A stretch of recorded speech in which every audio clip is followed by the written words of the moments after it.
right. We got a full boat. Let's meet the man.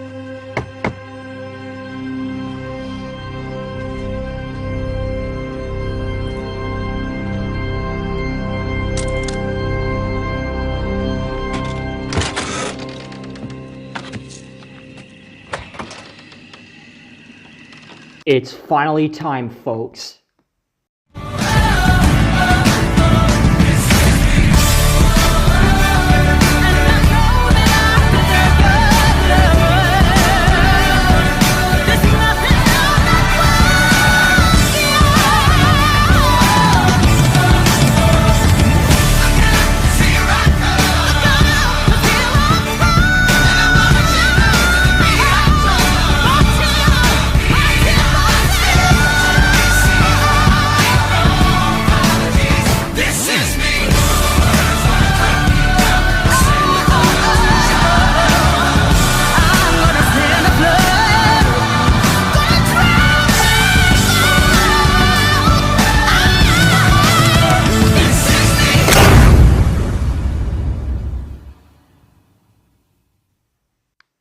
Hey guys, it's Universets here. I'm back with another video, and today guys, I'm back once again with another review video.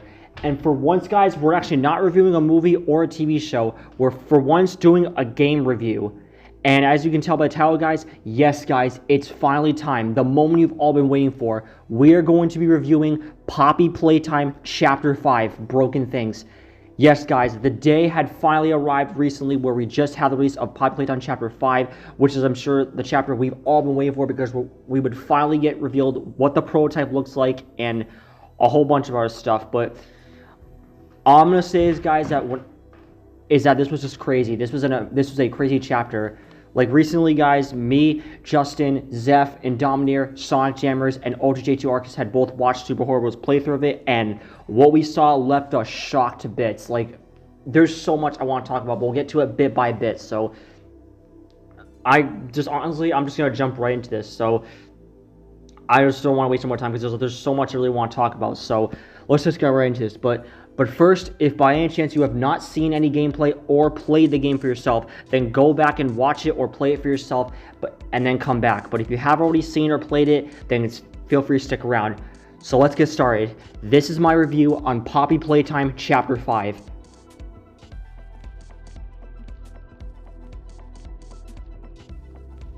So the chapter starts off where we get, once again, another little, like, promo commercial of another new toy brand. This one called the Wrong Side Outimals, which kind of serve as the smiling critters of this chapter pretty much. So, because we do see them later on as, like, one of the small, like, enemy types. So kind of like the smiling critters and the nightmare critters. But as the commercial's going on, it immediately gets very distorted and very dark and shows, like, glimpses of the prototype in some way. But speaking of the prototype, you probably are wanting me to already get right into him, but no, we're going to save him towards the end, because I just want to surprise you guys so much for what he looks like. Then after the commercial, it then immediately cuts right back to where Chapter 4 ended off, where we went into, like, the deeper labs of the facility where the prototype inhabits, and then, as you know, at the end, we then were once again attacked by Huggy Wuggy. So that's how Chapter 5 starts off, where we're escaping Huggy Wuggy throughout the labs. It's a very, very intense chase sequence, more so than how it did in Chapter 1, and as we're being chased by him, we get chased into an elevator, which ends up crashing, and Huggy Wuggy ends up snatching our grab pack, leaving us vulnerable in this case. So then after that, that's when we get the intro to the chapter, and then we're all alone in the depths of the area, which we're then introduced to the Wrong Side Outimals in, like, a more mangled kind of way. So these things, how they operate is that since we don't have a grab pack, these things are very sensitive to light, so we have to use these power switches to turn lights on in order to deter them pretty much. Besides, there's only 2 experiment versions of the Wrong Side Outimals. I mean, there is multiple, like, different varieties shown in the commercial, but it seems we only really see 2. And besides, one of them actually kind of looks a bit like a more twisted and demented version of Anxiety from Inside Out, to be honest. So then as we're continuing onward further in the place, we then are attacked by another Wrong Side Outimal experiment, but then we're saved by our new ally, Giblet, who almost looks a bit like a mix between Buck from Ice Age and Ratchet from Ratchet and Clank. But also just seeing him talk, he kind of, for some reason, he kind of reminds me of Dag the Coyote from Barnyard a little bit, just of the way he talks, kind of. But basically, it turns out he was also someone else that was actually been expecting us, and he also was shown to be an ally of Doey from what he explains. And he does know that we're Poppy's angel, like what Dog Day said in Chapter 3, but he nicknames us the Playtime Butcher.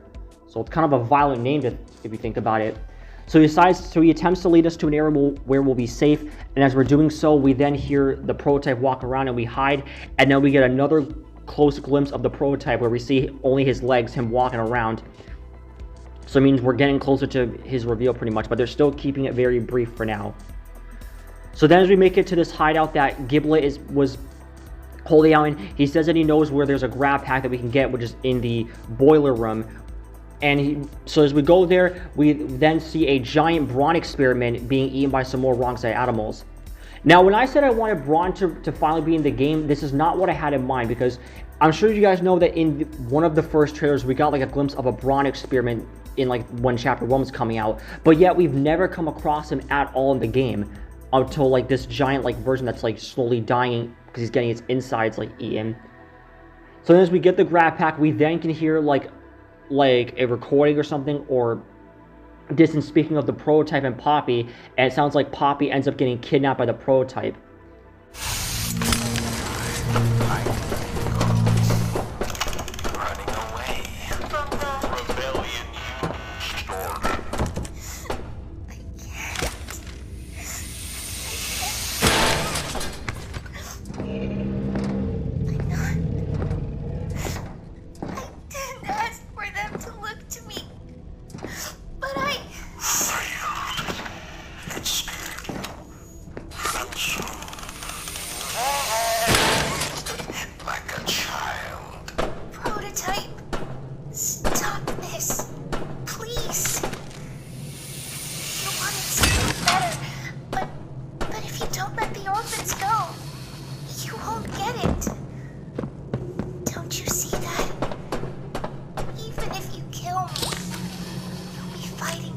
For years.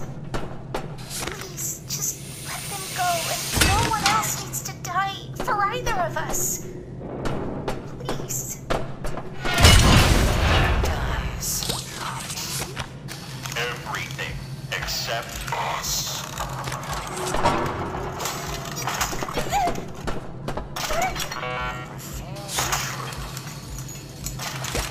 Reality. Otherwise, we'll be left. And infinity will be alone. One way to use No!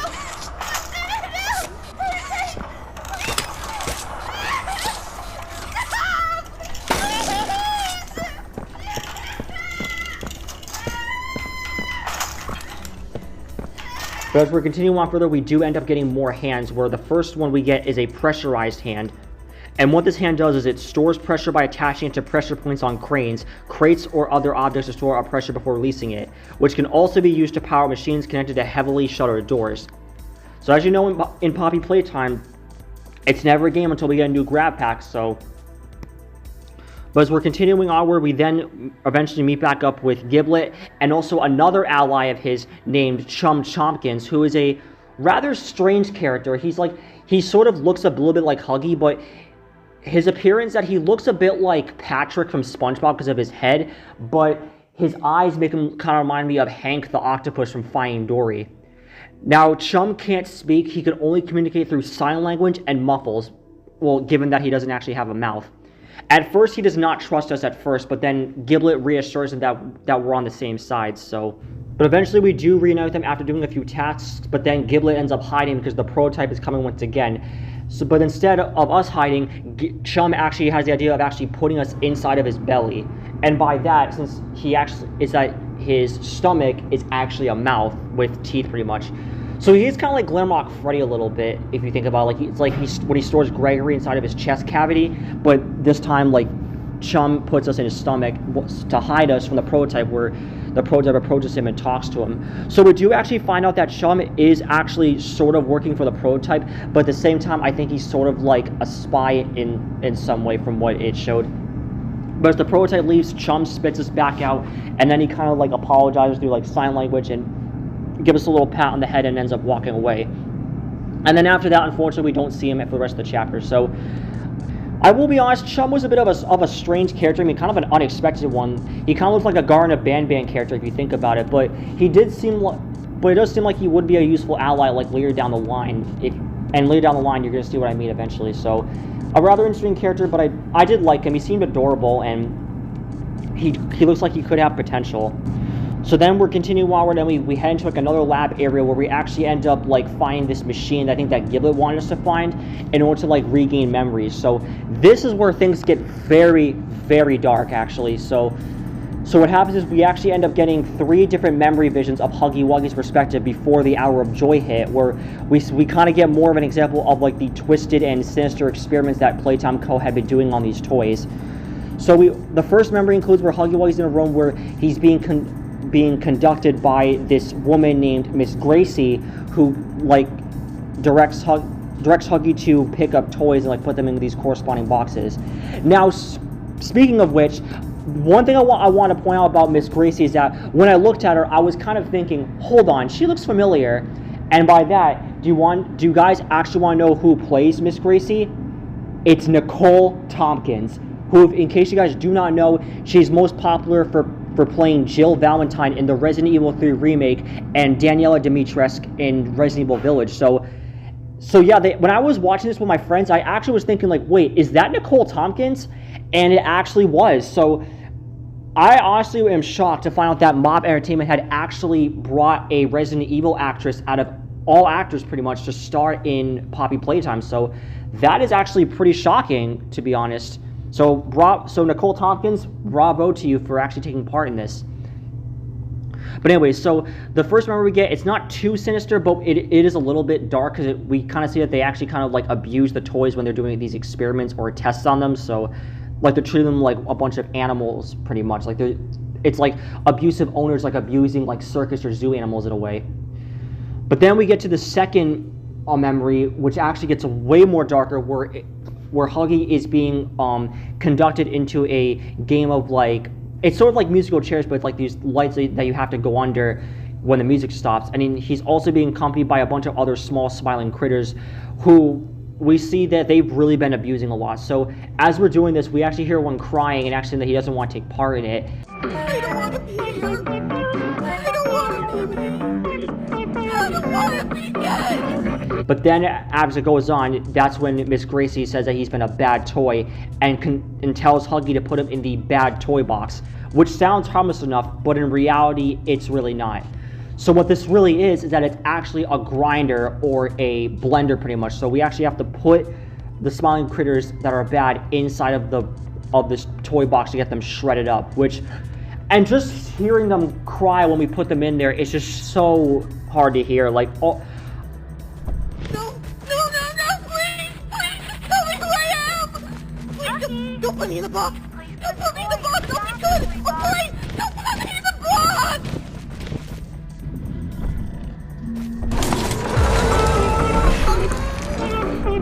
honestly, Playtime Co. kind of had this shit coming to them. They really had it coming. As soon as it goes on for a little bit more, it gets more darker, we eventually find the third memory where things really start to take the turn of Huggy finally snapping. So as Huggy's about to be conducted with another test, we then have the option to break the TV, rip it out, and break out of our chamber and chase down a scientist that brought us into the room. And honestly, I give Huggy a W for that. So given from what Playtime Co. has been doing to the toys like Huggy, and even Catnap in a way, because I remember there was a VHS tape that they released a few weeks ago showing how they've been brainwashing the experiments or something. It really kind of makes you misjudge Huggy Wuggy and some of the other toys in a way. But yeah, this basically shows, I guess, one of the many times Huggy's escaped. I mean, I don't know if this is his actual first time or his second time, because we do know there was that other tape we got a few years ago that showed he escaped. So I don't know if this was that escape or if this was a different escape, but I don't know. But yeah, then after we collect all the memories, we do also eventually get chased by Huggy Wuggy once again, and we have to go around the lab to try and find these switches or something, or get supplies that we need in order to open the door to the Sweet Street, which is the next location we have to make it to. And once we get there, that's where we're introduced to the next main antagonist, Lily Lovebraids, who is just as twisted as Mommy Longlegs, to be honest, and you're going to see how. So at first, she may seem a little bit harmless enough, and she instructs us to help us, or to help her get ready for her tea party because she's preparing it for a special guest. Who is this special guest, you may ask? Well, we're going to find out soon. So as we're doing so, we have to help her like get these crumpets and get like her dolls ready for a tea party. And as we're doing so, we actually end up hearing another recording similar to the one we heard with the prototype and Kissy, where this is where we actually get to know a little bit of Lily Lovebraid's backstory, because it turns out that Lily Lovebraids is actually the soul of Miss Gracie. And so what we hear is that Miss Gracie was being chased down by some of the experiments, like some of the, I guess, the bigger bodies, Nightmare and Smiling Critters, where they end up killing her and then turning her into a toy. And that's when they turned her into Lily Lovebraids. And throughout the game, we actually do see Lily act a bit like Miss Gracie, with like the way she talks, and also a bunch of tongue twisters she gives to I guess our player and some other characters, because during the flashbacks we had on Huggy Wuggy, Miss Gracie had this habit of basically calling all the toys like different like tongue twisters. So that's basically how it indicates that Miss Gracie is actually Lily Lovebraids.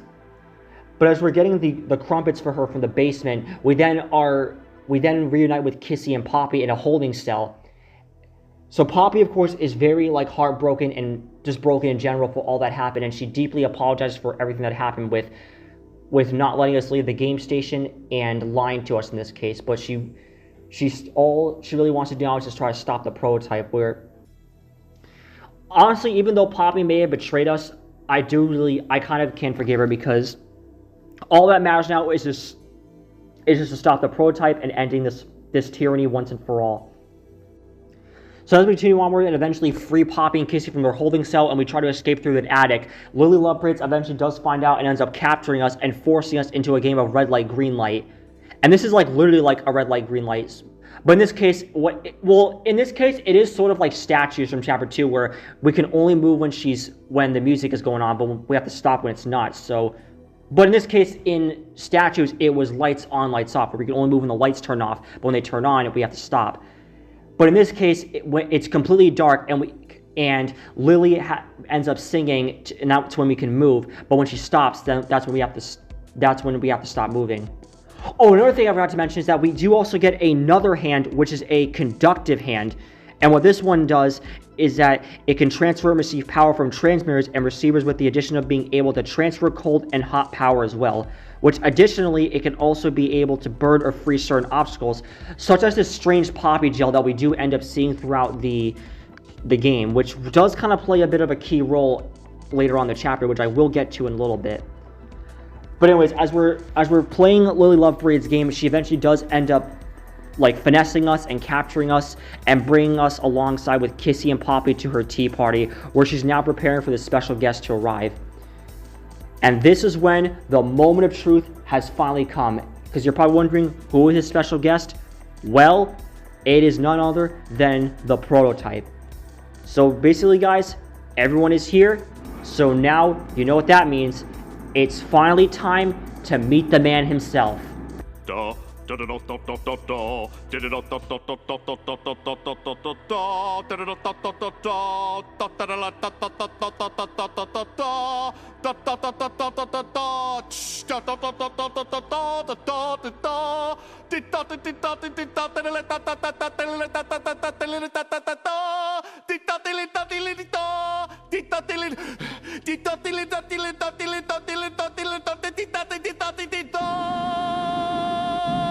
And here you have him, guys. This is the prototype, a giant jester spider-like creature. And I gotta say, I am very shocked with the design that Mob Entertainment had actually gone with the prototype, because I'm pretty sure that this is something a lot of us were not expecting. Like, I'm sure we've all seen like a lot of those fan-made designs from videos across YouTube, basically giving like concepts of what the prototype could look like. And I can agree on why people thought that, because given from what they've been teasing of the prototype, how he basically can mimic voices of other characters, pretty much, we would probably think he's like amalgamation of like different consciousness or souls pretty much. But no, the prototype is pretty much just a giant jester with like spider legs. However, in the center of like his torso, we do see like hands of Huggy Wuggy, Kissy Missy, and Mommy Longlegs, and on the back of him we can actually see Catnap's fur alongside with some red like little gas canisters hooked up to him filled with red smoke. So he basically was collecting pieces of the past experiments like Huggy, Mommy Longlegs, and Catnap. But from what I was predicting is that we were going to see like maybe like Mommy Longlegs' head on him, maybe even Catnap's in this case, like, you guys know what I mean? And maybe even like pieces of like smiling critters and other kinds of toys. Like, even given like the shrine we've seen in chapter 3 that Catnap made, like giving us like a little taste of like how we could expect to see the prototype in this case. But no, it literally was just like a giant jester. From what I have been seeing, a lot of people have actually been really like criticizing about the model because they think it's like lazy or something, or it doesn't really fit the character. But a lot of other people, they do like it. Me personally, not what I was expecting, but I like it. It looks pretty cool. And again, given how he's not like a cross between like different souls pretty much or toys, it seems that this guy can pretty much just mimic voices pretty much. I guess just like in general, maybe like, because we do know the prototype is intelligent, so he probably has learned to like mimic voices in a way to try and like manipulate his opponents pretty much. So, but other than that, the prototype looks awesome and rather creepy. He does actually kind of look like a few things. So the jester appearance kind of looks a bit like Pastra's channel OC, which I don't know if you guys have seen that YouTuber, but I'll put a picture right now of his OC. Just like the jester appearance itself, because Pastra's OC kind of looks like a twisted jester. And the prototype with the spider legs kind of reminds me of Ship Ahoy Wilson from Bendy and the Dark Revival. And I guess just like the build of like the body and the legs itself kind of reminds me of Pennywise in his spider form from It Chapter 2 in a way. Like, he really is like a mix between like different like characters that I look at him as. But other than that, again, awesome design. Not what I was expecting, but it's really cool. So then as he enters, Poppy asks the prototype what he did to the orphans, and he says that they're in a better place now, meaning he had killed them. So this really shows that the prototype is practically a very twisted creature. However, there is one thing, though, that kind of makes this a little confusing, but also makes him a good villain. The prototype, in a way, is sort of a critic or a hypocrite because he apparently was shown in I think in the last chapter that he actually hated Harley Sawyer turning the kids into toys. But then again, he turned the orphans into toys. So like, how does that really make sense? But in a way, that's what makes the prototype a good villain. So the prototype then grabs Poppy and ends up cracking her head open, which almost kills her. And then he's about to do the same to us. But then what happens is Kissy then attacks the prototype and brings Poppy with her as we all try to escape, and the prototype runs off. As we try to follow Kissy out of the dollhouse, out of Lily's dollhouse, she ends up cutting us off, and then we get chased by her. And now you're probably wondering, how does Lily end up dying? So what we do is we get across like a ledge, and then she jumps on top of like a cloud prop hanging from the ceiling, and then what we do is we cause it to break, and then she falls to her death, and the prop ends up crushing her to death. So that's got to be pretty brutal, honestly. And funny enough, when she actually died, when me and my friends were watching this, given how all the tongue twisters she's been giving like Poppy and other like characters and whatnot, I gave her a tongue twister name by calling her a Rumi ripoff. And by that, it's because when we were watching this, Sonic Jambers kept saying that she looks a bit like a ripoff of Rumi from K-pop Demon Hunters because of her hair, which that can make sense. But her hair, the tip of her hair are like pincers, which kind of look a bit like the Doc Ock tentacles in a way from Spider-Man 2. Like, you know how his tentacles are kind of like pincers? That's kind of like what Lily Lovefray's hair kind of looks like when I was looking closely at her. But anyways, as we continue onward, we regroup with Kissy, Poppy, and Giblet, and we see that Poppy is in very critical condition. Her hair is all messed up, and the side of her face is like very cracked and distorted. So Giblet tells us that we have to get to the backup area if we are trying to stop the prototype. So as we continue making our way there, we then are once again attacked by Huggy Wuggy once again, and we end up chasing him into this train room where we end up running to Kissy Missy. So as Huggy's about to attack us, he then sees both Kissy and Huggy then eye each other, which they start screeching at first, but they seem to be in a form of communication. And then the two slowly approach each other, and then this then turns into a very humble moment where Kissy ends up calming Huggy down, and they look at each other's arms, showing that they both lost an arm of theirs. And this is where we actually finally get to see Huggy have his redemption arc, which I feel quite a people were actually theorizing. Now, I was refusing to believe that Huggy would actually get a redemption arc, to be honest, but I was surprised that it actually did happen, if anything. And what is actually funny is that with Huggy getting this redemption arc, it kind of reminded me of like 4 or 3 years ago back in 2022, which I'm sure you guys remember from my first channel. For any OG fans, you might remember my Equestria Girls Multiverse series, where in the season 3 finale, when Side Twilight and Sunset returned back to CHS with Roxy, Kissy Missy, and Poppy, after when Huggy got defeated, he got confronted by Kissy Missy, and she ended up talking some sense back into him and making him a good guy, which I'm sure you guys remember. There! Oh, here. Alright.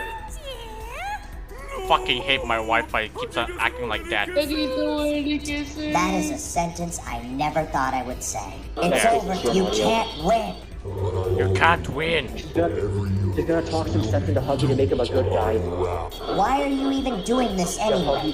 Is it because I wouldn't give you the magic? The chat I went, didn't give you the magic for a reason. yeah, look at this. You have darkness in your It's soul. so damn weird. No, I'm just gonna hide the chat. But I am proud of you. I always have been. And if you let me help you, I can get you back on the right track.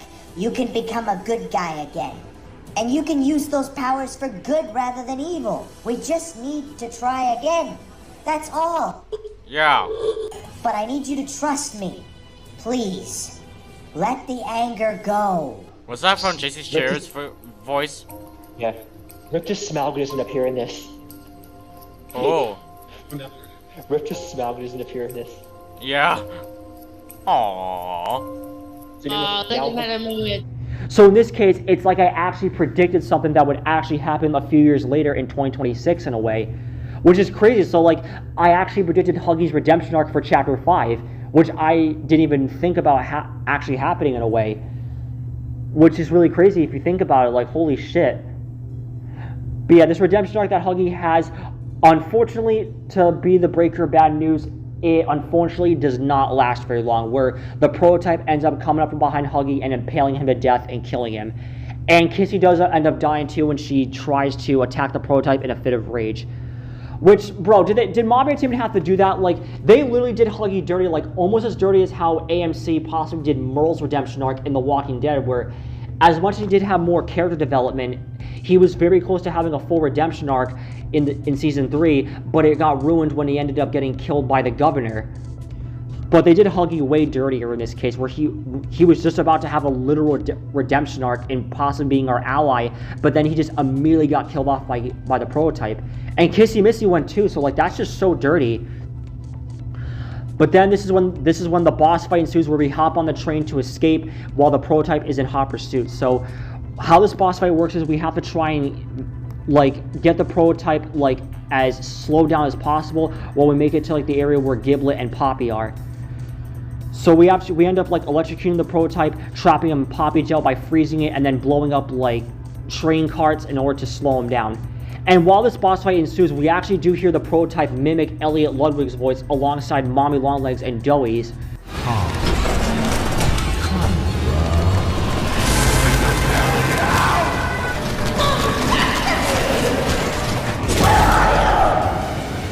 And it literally sounds exactly like, literally like clean as hell for when he mimics Mommy Longlegs and Joey.